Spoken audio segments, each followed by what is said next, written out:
What is going on, YouTube? Welcome to Off the Draw. This is where we discuss anything relating to the sport of hockey. I'm your host, FlopFish, and today we are going to be discussing some trade speculation. Normally, when the first line center and captain and leading scorer of a team that is in a very good playoff position, third place overall in the Eastern Conference, asks for a trade, it's top talk of the hockey world for quite some time. However, for poor Martin St. Louis, he's once again being snubbed, this time in the hockey talk world, because Ryan Kesler has apparently asked for a trade. This report first came in yesterday around noon, and Louis Jean, someone who's actually a reputable source in the NHL, broke the news first that he has asked for a trade. Again, there is some truth to that, and I'll get into that a little bit later on. But let's touch up on Martin St. Louis right away, and it just seems like he wants to go to New York, so there really isn't a ton to talk about, and it looks like Callahan would be the package going back to the Tampa Bay Lightning, so who knows what will happen with that, but again, that's probably a deal you'll more than likely see upcoming. Now, back to Ryan Kesler, who, as a lot of people would expect, it's a huge surprise, but for me, not so much. I mean, when Torch came in, there could have been an opinion clash, and that was one of the things about hiring Torch that was a big issue. But again, me being fine with trading away Kesler because he has insane value in a trade, and it sets the team up better long term, it actually isn't exactly a horrible thing to discuss. I mean, heck, let's look at Kesler for a minute here and let's discuss some of this stuff. Let's break down the kind of why he's been shopped around a little bit. And first off, the Canucks don't look like they're in a playoff position. Secondly, they do need stuff for the future, and they've been saying they're going to be in a rebuild. Finally, it really just looks like the Canucks have been shopping Kesler around more than Kesler has asked for a change. But Kesler really wants to win. He is that type of player, and it looks like the team are kind of mixing, and Kesler probably wants to win now when he's in his prime, so odds are a change of scenery might be good for both teams, as the Canucks will get some stuff to help them out in the long run, and Kesler will go to a team that'll have a pretty good chance to win right now, because let's face it here, Canucks aren't exactly a Stanley Cup favorite right now, or even next year, barring a huge signing or like Horvat and Shinkaruk becoming absolutely stellar players next year, which, I mean, who knows, stranger things have happened, but nonetheless, it looks like Kesler's on his way out of Vancouver, and what would he fetch? Well, let's get into this quickly and kind of discuss the value he brings to the table. First off, we'll get into what he brings, and that is he's productive. Kesler on his own he's on pace for 30 goals, 60 points this season, and again, still fairly solid offensive numbers, while at the same time, he kills penalties, plays on the power plays, good at faceoffs, logs a lot of ice time. He can shut down top players, top defensemen, top forwards, whatever role you need to play him in. He can play that role. In fact, he's even good in the playoffs because he pretty much single-handedly won the Canucks series against Nashville in their 2011 Cup run. Does anyone remember that series when he was just absolutely insane and lights out? That was some phenomenal hockey to watch. One of the best individual performances I've ever seen. Kesler is really the definition of an elite two-way forward, probably one of the top ones in the game, if I do say so myself. Again, all bias aside, I really think he is one of the top two-way forwards in the game. And this is where the Kesler conundrum lies in. And it ties in so well because it's such a difficult decision to trade him. First off, you're trading off a player who realistically is as big of a face of the franchise as Bobby Lou, as the Sedins. So he's obviously a big fixture in the Canucks franchise. However, in the long run, in 2 years from now when his contract expires, which again, he's on a very good contract, $5 million average for the cap hit, and he's still signed for 2 more years after the season, so you get 3 playoffs out of him if you're a team picking him up at this trade deadline. But again, if you're looking 2 years from now, is Kesler going to be sticking around with the Canucks if they don't look like they're a winning team? And odds are no. I would say no. I'd say he'd probably be walking somewhere as a free agent or being traded as a UFA, which guess what? He has less trade value when he's a UFA as opposed to having 2 years left on his deal. So, Canucks, he's at this point right now where he's at his highest peak for possible trades.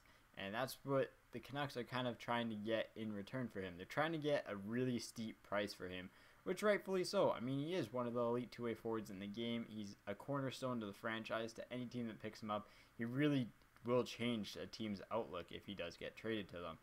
Now, the return price for Kesler, what would it be? I mean, you're probably talking about a first-round draft pick, a top prospect, someone who could probably project into the top 6 in a couple of years, and maybe some salary coming back the other way, like a top 9 forward, someone along the likes of like even Danny Heatley, wouldn't honestly be too surprising, because again, UFA ending at the end of this year, kind of on a big contract, salary cap would offset, cap hit would offset, and again, Minnesota does have prospects coming that could come back the other way, so it does make a little bit of sense in that manner. Now, that being out of the way, let's talk about more things involving Ryan Kesler, and that is the fact of what other teams would be interested in him.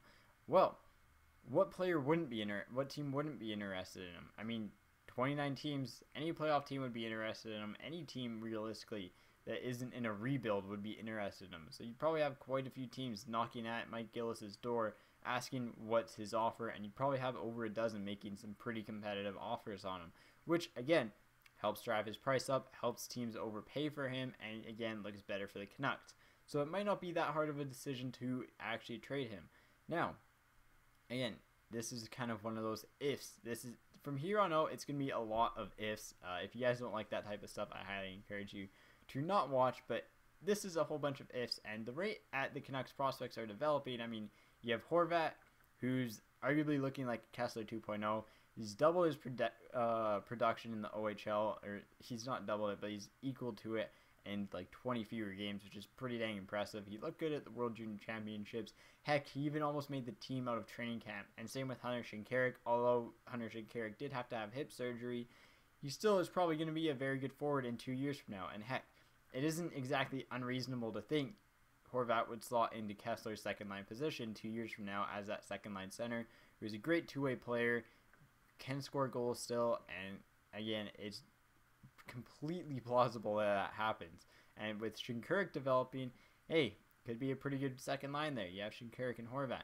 Now you have the Kassian problem here, and if Zach Kassian develops even more and gets more consistent like he was, if anyone remembers, at the start of the last season actually, he was pretty dominant, and if he can continue that pace of play and become consistent to then, he's going to be a top 6 forward. And then you have Nicholas Jensen, who again, if he continues on his current pace, he struggled at the beginning of the year, but he really turned it on all of a sudden. I mean, heck, he even scored a hat-trick in 5 minutes, which would be the Canucks production over 3 games, and they'd be probably happy with that right now, the way things are going. But, I mean, again, with that happening, it's a lot of ifs, but the Canucks actually don't look that bad off in 2 years, 3 years from now with those types of forwards, as long as they develop properly and they develop right and they're ready for the NHL.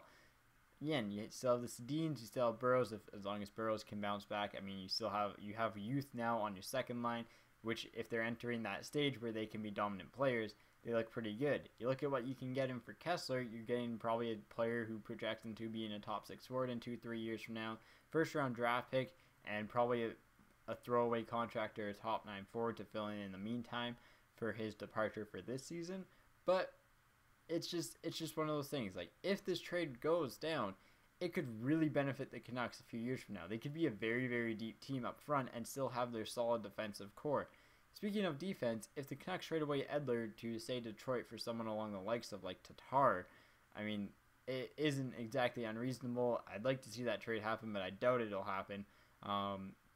The team looks really good up front, and they still have all their defensemen signed. They still have Luongo in net and probably lack his backup, and no real issues for the team there. So, does the team look better without Kesler, in my opinion? It does. What is there really to lose? I mean, if they aren't going to win this year and they don't look like cup favorites in the next 2 years, his trade value is at his highest point right now. Odds are he's probably walking in 2 years. Why not trade him now if you can get a really good package in return for him? So that's my thoughts behind the Kesler trade. And I've seen a lot of Canucks fans and people actually shocked at it. Me, myself, I'm not entirely shocked by it. Again, it could be opinions clashing between him and Torts or their personalities. It could be a whole bunch of things. Maybe it could be the fact that he wants to be a first-line center. But most of all, I think it's the fact that he wants to win now. And ultimately, I don't think the Canucks are looking like a team that's going to win this year, per se. But in 2 years from now, the team could look very good if Kesler is traded away. I mean, heck, you'd still have a fairly strong forward crop as long as everything goes status quo. If everything goes as planned, I mean, and status quo, and like Kassian just kind of stays the way he is, Jensen kind of stays the way he is, and Shinkaruk and Horvat develop in the top 6 forwards, not entirely unreasonable there. You're looking at a fairly decent team in 2 years from now with a solid back end to boot. And again, Very good goaltending. So, what are your guys' thoughts on the Kesler trade? What teams would you like to see him go to? I mean, what would you think is the asking price for him? Because I know it's going to be fairly steep. Again, I'd see Minnesota, like, ideally at this trade deadline, I'd see Minnesota, maybe Minnesota, Columbus, maybe even New York going back to play under AV as possible targets for him and places that he could go to. But overall, is probably a little bit more likely to be traded at the draft just because the salary cap does go up and teams have a little bit more wiggle room. Anyways, guys, let me know your thoughts on Kesler down below as well as St. Louis. As always, hopefully you guys enjoyed the video. Take it easy, and I'll catch you guys.